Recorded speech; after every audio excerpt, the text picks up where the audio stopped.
Who is the biggest victim of shaitan? In the Quran, a lot of bad people are mentioned. But after shaitan, who would you put at number 2? Fir'aun. You would put Fir'aun at number 2. And I want you to note something about Fir'aun. And actually, before you know something about Fir'aun, I want you to note something about this surah. Remind yourself once again, what 3 names of Allah did we find?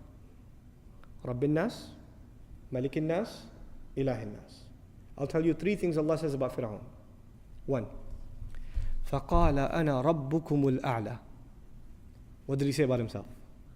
I am Rabb.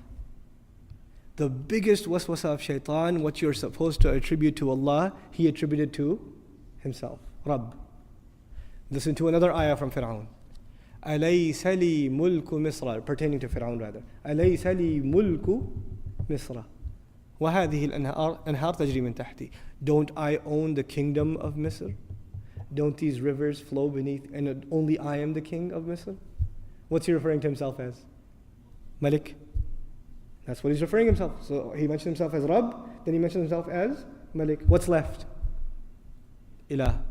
Let's see if he committed this crime too. He turns to his chiefs and he says, وَقَالَ فِرْعَوْنَ يَا أَيُّهَا الْمَلَأ مَا عَلِمْتُ لَكُم مِّنْ إِلَٰهٍ غَيْرِي. My generals, listen up. I don't know of any other ilah for you other than myself. For Fir'aun, we find himself declaring 3 things for himself. Rububiyyah, Mulk, and Uluhiyyah. All 3 for himself. Rabb, Malik, Ilah. We find this sampling that Allah has given us in the Quran is very important. It shouldn't be overlooked. And it's not just for you and I to say, oh man, Fir'aun, la'anahullah, what a loser. But there's something here. That is what the waswasa of shaitan can lead to. What was the biggest problem of shaitan? Shaitan himself, what was his biggest problem? Arrogance. Arrogance. What is the biggest thing he could instill inside a human being? Arrogance. And what is the worst manifestation of arrogance? Fir'aun. But you don't have to reach Fir'aun to be worried that you're headed down the same road that leads to Fir'aun. Today we are not living in a time where people declare themselves gods over others. But we are living in times where people declare themselves gods over themselves. They declare themselves their own master. I am my own man.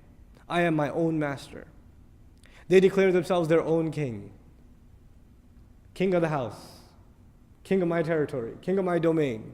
They declare themselves their own ilah. Their own hawa, their own desires become their ilah. أَرَأَيْتَ مَنِ اتَّخَذَ إِلَهَهُ هَوَاهُ. Did you see the one who takes his desires and turns them into his ilah? Even. We're living in times where we can each turn into mini Fir'aun without even realizing it. We don't have to have large castles and fight with messengers and be arrogant, outspoken against Allah Azza wa Jal. But that concept of ego that is crushed in the beginning of this surah by you openly saying, I need protection. I need Allah's protection. I'm coming into His obedience. There's a very powerful lesson in this. Very, very powerful lesson. Iblis himself recognizes the lordship of Allah but wants the human being to forget it. He himself said, you are the one who created, khalaqtani. Even when he was disobeying Allah, he gave him credit. Khalaqtani min nar. You created me from fire. Even then he acknowledged Tawheed himself. Even he himself. But he wants the human being to forget that Tawheed. He wants the human being to become ungrateful. May Allah protect us from the waswasa of shaitan.